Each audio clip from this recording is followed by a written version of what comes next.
नमस्कार, जय जोहार। क्या आप भी गवर्नमेंट एग्जाम्स की तैयारी करना चाहते हैं? क्या आप भी मेमोरी टेक्निक्स और ट्रिक्स के जरिए बहुत ही कम समय में स्मार्ट स्टडी करना चाहते हैं? क्या आप चाहते हैं कि सीजी व्यापम टॉपर आपको पढ़ाए? तो डाउनलोड करिए योगेंद्र साहू क्लासेस ऐप। यहाँ 10 से अधिक गवर्नमेंट एग्जाम्स क्रैक करने वाले और सीजी व्यापम टॉप करने वाले योगेंद्र सर सीजीपीएससी और सीजी व्यापम के अंतर्गत होने वाले सभी एग्जाम्स की तैयारी कराएं। तो डाउनलोड करिए Yogendra Sahu classes app to be the best, learn from the best.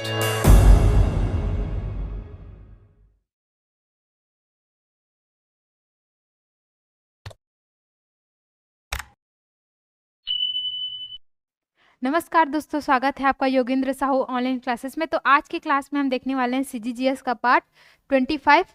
यह आपके आगामी सभी परीक्षाओं के लिए बहुत ही ज़्यादा यूज़फुल रहेगा, क्योंकि सीजीजीएस का पोर्शन सभी एग्जाम में पूछा जाता है। कभी 10 नंबर का, कभी 15 नंबर का, कभी 20 नंबर का, ठीक है। और पीएससी में तो पूरे 50 नंबर के सीजीजीएस से पोर्शन रहते हैं और पूरे 50 नंबर का इंडियन जीएस से पार्ट रहता है।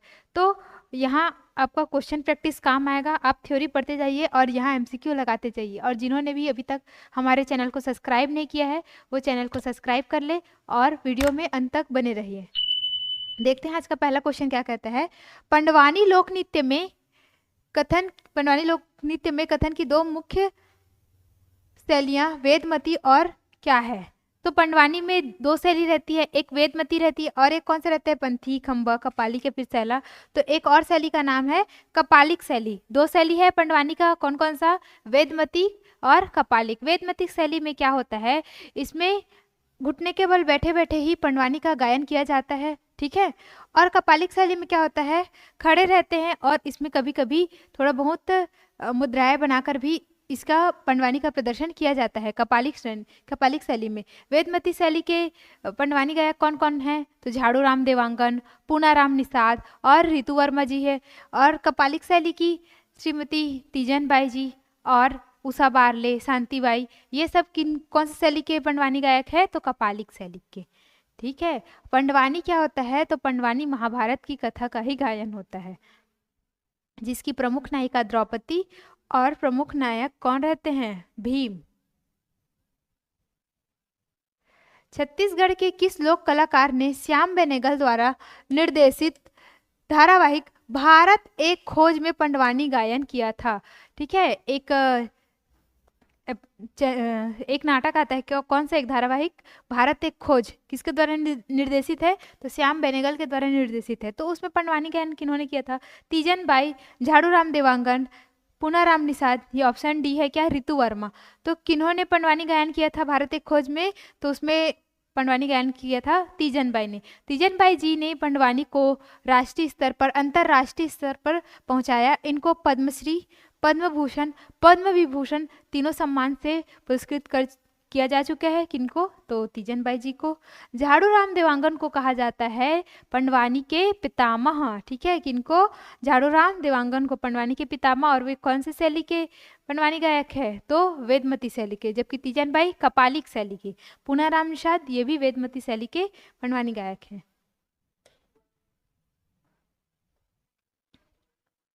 थर्ड क्वेश्चन है, छत्तीसगढ़ के लोकगीतों का राजा किस गीत को कहा जाता है? ददरिया, भरथरी, पंथी या फिर चंदैनी गायन। तो लोकगीतों का राजा किसे कहा जाता है छत्तीसगढ़ी लोकगीत में? तो लोकगीतों का राजा कहा जाता है ददरिया गीत को। ददरिया गीत को प्रणय सॉन्ग, लव सॉन्ग कहा जाता है, ठीक है। अब भरथरी क्या है? भरथरी गीत, तो भरथरी गीत में राजा भरथरी और रानी पिंगला की प्रेम गाथा का वर्णन किया जाता है। पंथी, सतनाम पंथ के लोगों के द्वारा बाबा गुरु घासीदास जी के महिमा का बखान किया जाता है पंथी नृत्य करके। चंदैनी गायन ये क्या है? लोरिक चंदा के प्रेम गाथा का वर्णन है। नेक्स्ट क्वेश्चन है, कथन एक और कथन दो दिया है। कथन एक क्या बोलता है? ददरिया को खुशी के मौके पर गाया जाता है। ददरिया क्या था? प्रणय गीत था। ठीक है। दूसरा कथन क्या है? ददरिया को कश्मीरी गीतों का राजा कहा जाता है। तो कथन एक तो बिल्कुल सही है, इसको खुशी के मौके पर गाया जाता है। और ये कश्मीरी गीतों का राजा है क्या? गलत। ये किसका राजा है? हमारे छत्तीसगढ़ के लोकगीतों का राजा कौन है? ददरिया है। तो क्या होगा? कथन एक सही और कथन दो गलत हो जाएगा। ऑप्शन सी इसका क्या हो जाएगा? करेक्ट आंसर हो जाएगा।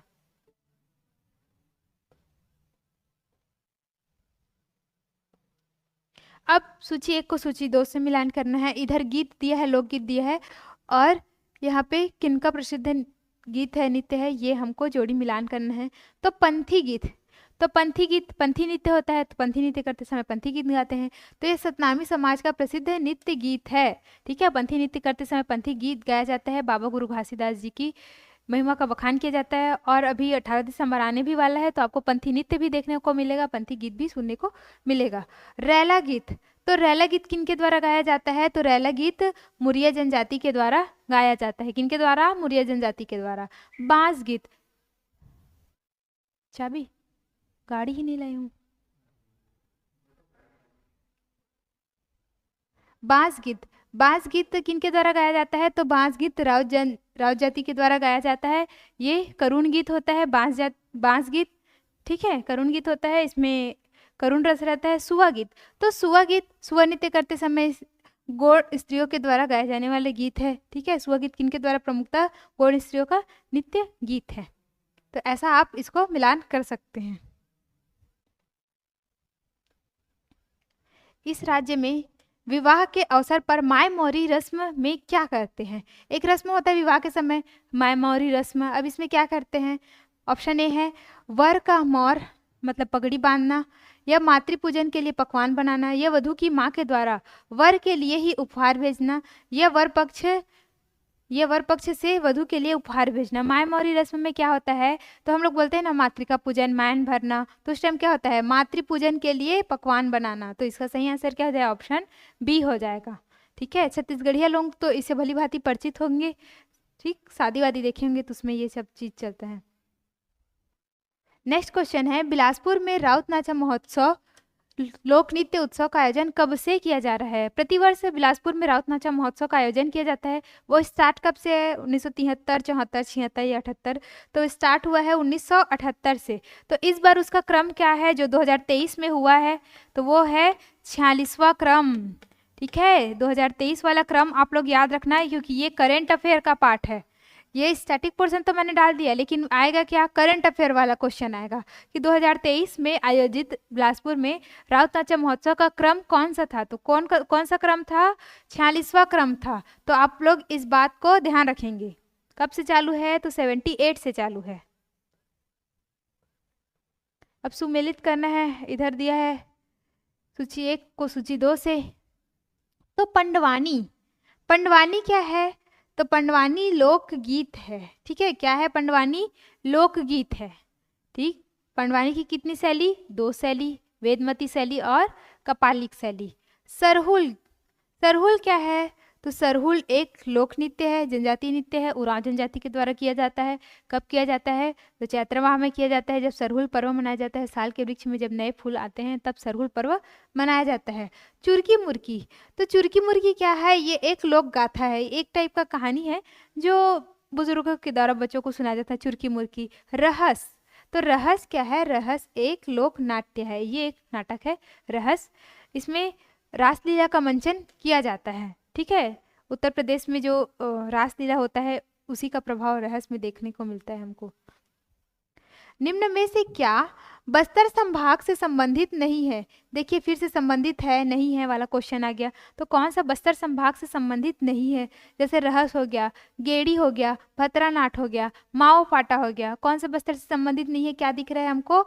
रहस। रहस ऊपरी उत्तर छत्तीसगढ़ में प्रचलित है, ना कि दक्षिण छत्तीसगढ़ में। ठीक है। रहस जो यूपी बॉर्डर से सटे हुए, जैसे कि बलरामपुर, सरगुजा संभाग हो गया या बिलासपुर संभाग, यहाँ सब फेमस है। बस्तर संभाग में फेमस नहीं है, जबकि बस्तर संभाग में गेड़ी नृत्य जो मुड़िया जनजाति के द्वारा किया जाता है, भतरानाट जो भतरा जनजाति के द्वारा जो नाटक प्रस्तुत किया जाता है वो क्या? भतरानाट।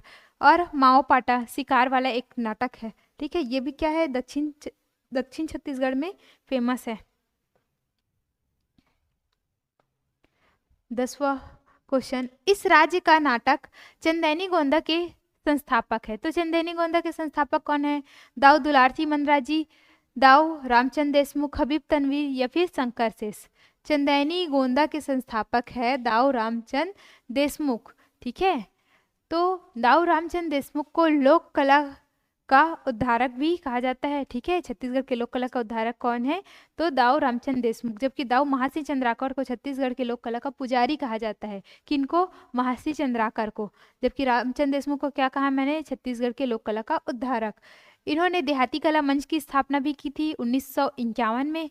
ठीक है, 1951 में देहाती कला मंच की स्थापना की थी दाऊ रामचंद्र देशमुख ने।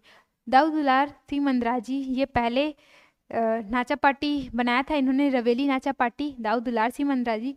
इनके ऊपर मूवी भी बना है, छत्तीसगढ़िया मूवी, दाऊ दुलार सिंह मंदराजी के नाम पर। हबीब तनवीर ने नया थिएटर और हिंदुस्तान थिएटर की स्थापना की। ये क्या थे? एक रंगकर्मी थे। ठीक है, और इनकी फेमस नाटक है चरणदास चोर, आगरा बाजार, मिट्टी का गाड़ी। ये सब किनकी रचनाएं, मतलब किनके नाटक है? हबीब तनवीर जी के नाटक हैं। आज ये 25वां सीरीज है। तो देखिए 20-20 क्वेश्चन करते हुए हम लोगों ने अभी टोटल 500 क्वेश्चन कर लिए हैं। ठीक है, 25 गुना 20 क्वेश्चन, टोटल कितने क्वेश्चन?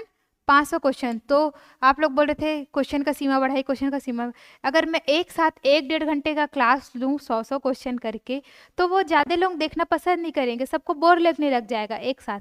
वही 20 मिनट का है तो ये तो कहीं वॉक करते भी देख सकते हैं, या थोड़ा सा बैठे नाश्ता कर रहे उस टाइम भी देख सकते हैं। 10-15 मिनट में ये ख़त्म हो जाता है। ठीक है, तो थोड़ा थोड़ा करके हम लोग क्या कर सकते हैं? बहुत सारे क्वेश्चन कवर्स कर सकते हैं। जैसे कि बोलते हैं ना कि बूंद बूंद में घड़ा भरना, तो वैसे ही थोड़े थोड़े क्वेश्चन करके अभी तक हम लोगों ने कितने क्वेश्चन कर लिया?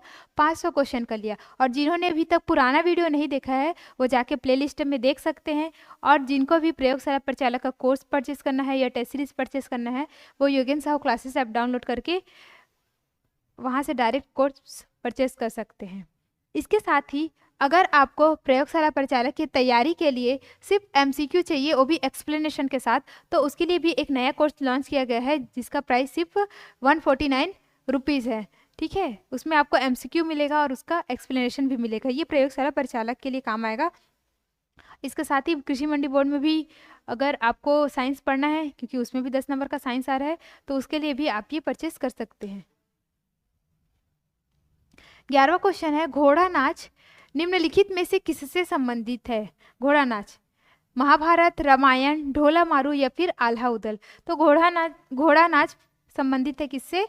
आल्हा उदल से। आल्हा उदल क्या? जो बुंदेलखंड है, बुंदेलखंड हमारे छत्तीसगढ़ में नहीं, कहाँ है वो? एमपी में है। ठीक है, तो बुंदेलखंड के जो राजा थे, राजा परमार देव, ये उनसे संबंधित है आल्हा उदल। और आल्हा कब गाया जाता है? तो आल्हा वर्षा ऋतु, ग्रीष्म ऋतु, शीत ऋतु, तीनों ऋतुओं में गाया जाता है। जब हम लोग बोलते हैं कुछ नहीं है करने के लिए, का करो, ऐसा अगर कभी घर में बोलते तो बोलते आल्हा का बैठे बैठे का करबे। ठीक है, तो क्या है? आल्हा उदल। आल्हा एक गीत होता है।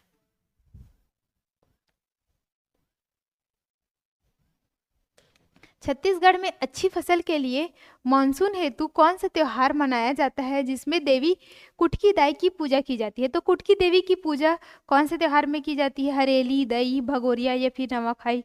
तो हरेली त्योहार कब मनाते हैं हम लोग? सावन अमावस्या को। तो हरेली त्योहार में कुटकी देवी की पूजा की जाती है। ठीक है, अच्छी फसल के लिए। और नवा खाना या नवाखाई जिसको बोलते हैं हम लोग, तो उसमें क्या किया जाता है? नया अन्न ग्रहण किया जाता है। सूची 1 को सूची 2 से मिलान करना है कि कौन सा त्यौहार कब मनाया जाता है। तो आपको जनवरी, फरवरी, मार्च, अप्रैल ये याद रहे चाहे मत रहे। चैत्र, बैसाख, ज्येष्ठ, आषाढ़, सावन, भादो, कुंवार, कार्तिक, अगहन, पूस, माघ, फाल्गुन, ये पूरे 12 महीनों के नाम आपको याद होने चाहिए, क्योंकि वहीं से त्योहारों का नाम पूछा जाता है, जैसे कि इस क्वेश्चन में देखते हैं कि हरेली, हरेली कब मनाया जाता है। तो अभी पुराने क्वेश्चन में मैंने बताया कि हरेली कब मनाया जाता है, श्रावण अमावस्या या सावन अमावस्या को मनाया जाता है। हरितालिका जिसको हम लोग तीजा बोलते हैं, तीजा कब मनाया जाता है, तो ये भादो शुक्ल पक्ष के तृतीय के दिन, तालिका तृतीय दिन, हरि तीज बोलते हैं, तीज मतलब तीसरा दिन, लेकिन कौन सा तीसरा दिन, भादो के शुक्ल पक्ष के तीसरे दिन। 2 पक्ष होते हैं हर महीने में, 2 पक्ष होते हैं हर महीने में, शुक्ल पक्ष और कृष्ण पक्ष। तो शुक्ल पक्ष के तीसरे दिन क्या मनाया जाता है, हरितालिका मनाया जाता है।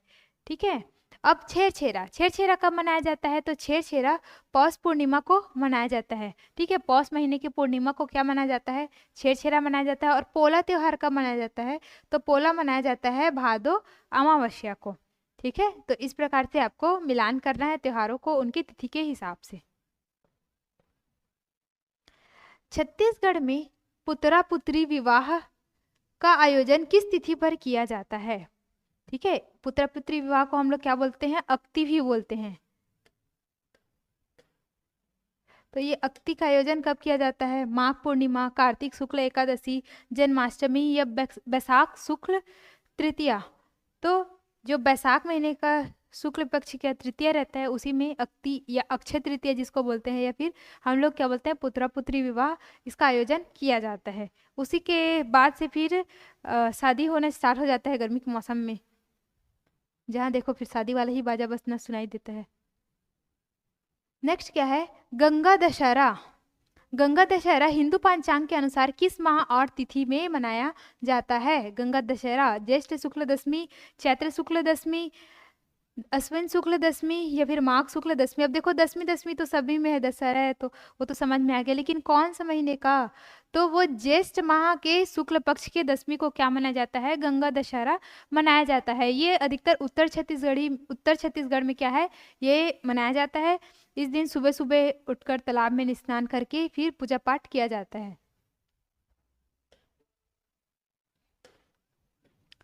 निम्नलिखित में से कौन सा कथन छत्तीसगढ़ के छेरछेरा पर्व के संबंध में सत्य नहीं है, कौन सा सही नहीं है ये बताना है। ठीक है, कौन सा सही नहीं है ये बताना है। यह पौष पूर्णिमा को मनाया जाता है, कौन सा, छेरछेरा पर्व। तो बिल्कुल सही है, अभी मैंने बताया था कि छेरछेरा कब मनाया जाता है, पौष पूर्णिमा को मनाया जाता है। इस दिन बच्चे घर घर जाकर अन्न एकत्रित करते हैं, तो ये भी बिल्कुल सही है। छेरछेरा के दौरान बच्चे घर घर जाते हैं और धान या फिर चावल क्या है इकट्ठा करते हैं और बोलते हैं ना, छेर छेराओ माई कोठी के धान ला हेर हेरा। ठीक है, ऐसा बोल के क्या करते हैं वो लोग, चावल या फिर धान मांगते हैं। और इस दिन लड़कियां सुआ नृत्य करती है, ये भी ठीक है। इस अवसर पर किसी उपकरणों की पूजा होती है, तो ये गलत है। ठीक है, क्योंकि कृषि उपकरणों की पूजा कब होती है, वो हरेली में होता है, हरेली त्योहार में।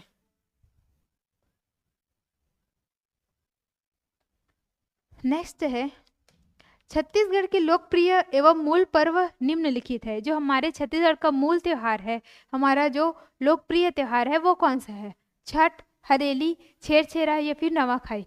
तो हमारा मूल पर्व कौन कौन सा है, एक हरेली है, कब मनाते हैं हम लोग, श्रावण अमावस्या को। एक छेरछेरा है, ये कब मनाते हैं हम लोग, पौष पूर्णिमा को। ठीक है, अब जो छठ है, छठ कहाँ का मूल है, तो बिहार, उत्तर प्रदेश इसका मूल त्योहार है। हालांकि हमारे छत्तीसगढ़ में छठ पर्व में भी छुट्टी दिया जाता है। ठीक, नवाखाई किधर का है, तो ये उड़ीसा का है मूल। तो दूसरा और तीसरा क्या हो जाएगा, सही हो जाएगा, ऑप्शन बी इसका करेक्ट आंसर हो जाएगा।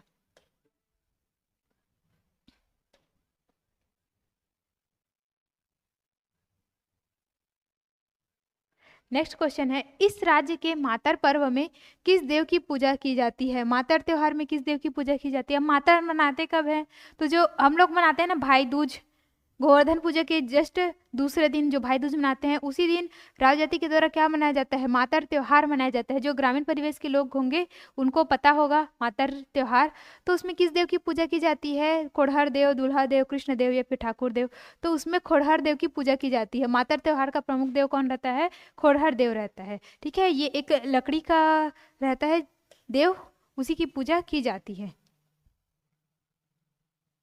19वां क्वेश्चन है, इसमें त्योहार को उसके माह के अनुसार मिलान करना है। अमूस त्योहार, तो अमूस त्योहार कब मनाया जाता है? तो अमूस त्योहार मनाया जाता है सावन माह में। कब मनाया जाता है? सावन माह में। सरहुल पर्व कब मनाया जाता है? तो सरहुल पर्व तो मैंने पहले ही बता दिया। ये कब मनाया जाता है? तो चैत्र माह में मनाया जाता है।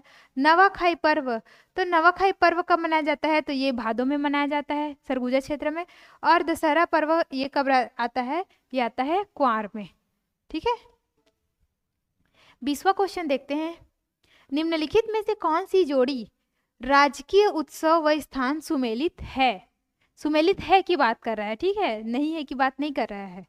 तो भोरमदेव उत्सव राजनांदगांव, सिरपुर महोत्सव महासमुंद, लोकमड़ई बिलासपुर, रामगढ़ उत्सव रायगढ़। तो कौन सा सुमेलित है? तो ऑप्शन बी सुमेलित है, क्योंकि सिरपुर महोत्सव का आयोजन कहाँ होता है? महासमुंद में होता है। भोरमदेव उत्सव राजनांदगांव होता है क्या? नहीं। कहाँ होता है? कबीरधाम में होता है। कहाँ होता है? कबीरधाम जिला। और लोकमड़ई बिलासपुर में होता है क्या? नहीं। लोकमड़ई कहाँ होता है? तो राजनांदगांव जिले में होता है। राजनांदगांव जिले का लोकमड़ई फेमस है। ठीक, अब रामगढ़ महोत्सव ये रायगढ़ में होता है क्या? नहीं। कहाँ होता है रामगढ़ महोत्सव? ये होता है सरगुजा में। ठीक है, तो सुमेलित कौन सा था? ऑप्शन बी था क्या? सिरपुर महोत्सव महासमुंद, जबकि भोरमदेव महोत्सव कबीरधाम, रामगढ़ महोत्सव सरगुजा और लोकमंडई राजनांदगांव। तो ये रहा आज का 20 क्वेश्चन। टोटल हम लोगों ने कितना क्वेश्चन कर लिया? 500 क्वेश्चन कर लिया। ठीक है, 20-20 क्वेश्चन करते 500 क्वेश्चन कर लिया। ये सीरीज अभी आगे और चलेगा, मतलब अभी हम लोग 500 से भी बहुत ज़्यादा क्वेश्चन करने वाले हैं, क्योंकि अभी पूरा इतिहास बचा है हमारा। अभी लोक कला संस्कृति का भी अभी एक ही पार्ट बना है, अभी उसका भी बनेगा। तो आप लोग धीरे धीरे कवर करते जाइए, अपने क्वेश्चन ऑब्जेक्टिव लगाते जाइए। और वीडियो अच्छा लगे तो वीडियो को लाइक कीजिए। अगर कोई भी डाउट हो तो आप कमेंट बॉक्स में पूछ सकते हैं। मिलते हैं नेक्स्ट वीडियो में। धन्यवाद।